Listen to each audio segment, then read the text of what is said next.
You know, another veteran who was planning to come but couldn't at the very last minute because travel is so grueling is Ed Stafford. He shared with us the story of how his best friend was killed in a senseless moment 80 years ago. It's how he was killed, you know. The whole thing was just so stupid, you know. He was the crew commander of his tank. They got hit with a bazooka, knocked out the traverse. So he got outside under fire. He got outside, pulled the gun around so that the guy could shoot the gun, you know. He went back, and the first thing he did was go to the maintenance and get the traverse fixed. He parked the tank, got out his sleeping gear and spread it out on the ground. A gas truck, the guy ran over him. I hope it wasn't for nothing. I don't think any of us knew what we were getting into.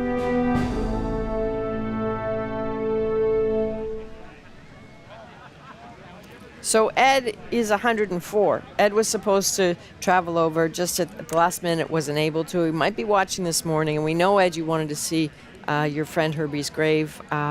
We went to check on it for you, for him, take some pictures, as we know your family, Ed, will also do. And I think Crystal Gumansing is with us now, and with Ed's daughter, Jackie. Is that right, Crystal?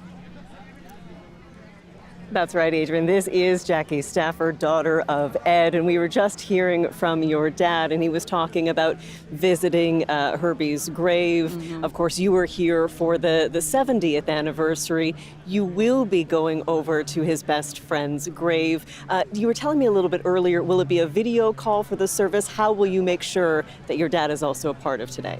Oh, my sister's on standby with WhatsApp, so we'll be doing a WhatsApp video call with him shortly, yes. What does it mean for you to sort of step into this role where you're now the conduit, you're the connection between countries, between generations, and is that a responsibility that you're happy to take on?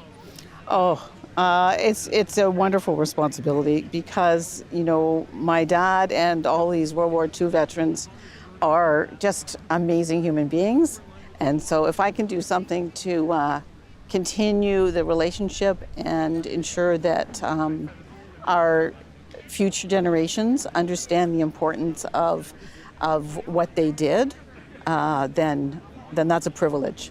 And it is so critical. Life is different here in Grosbeak, in Appledon. So many communities have their freedom because of men and women like your father. Mm-hmm. Tell me, when you're around the community, you're here, Dutch people find out you're Canadian, your father was a veteran, what do they say to you? Well, the first thing they say is to thank him for his service. But 10 years ago when we were here, what really amazed me is how seriously they take the importance of gratitude and remembering. They would, in the parades, and you'll probably see it again happen this year, they bring their babies up to touch and meet the veterans. And I think it's a piece of see what you've done. And I think a piece of it is, you know, to connect their children to the veterans. And of course, in Canada, we call them veterans, but here they call them liberators. And that's such an important part, and it's key. And really, if you're not here, if you haven't heard from somebody who's been here, you don't know that critical piece of the story. Now, you're not, handing your babies over, but your two adult babies made the trip. I'm going to get them to slowly walk in as well here. We'll squeeze everybody in. Connor, Allison also here. We were talking about the fact that this is very much generational, and you're encouraging them to take on, the responsibility of sharing the stories, of visiting the graves.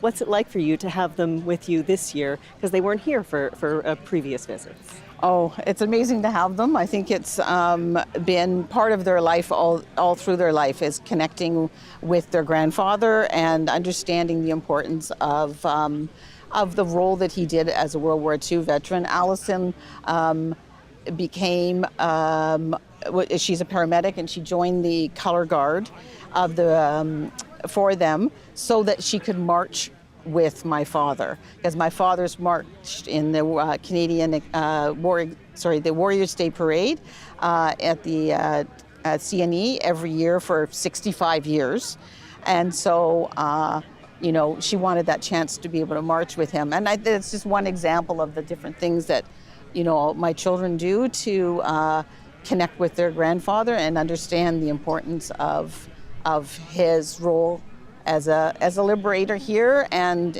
also in Italy and England and the other places he served. Yeah, a very active connection, a very active act of remembrance. I didn't tell you, Alison, I was going to ask you a question, but I'm going to reach across your mom, Jackie, here. We met in the airport just by happenstance, and you started telling me the story, and you said that you're incredibly proud. How are you feeling today?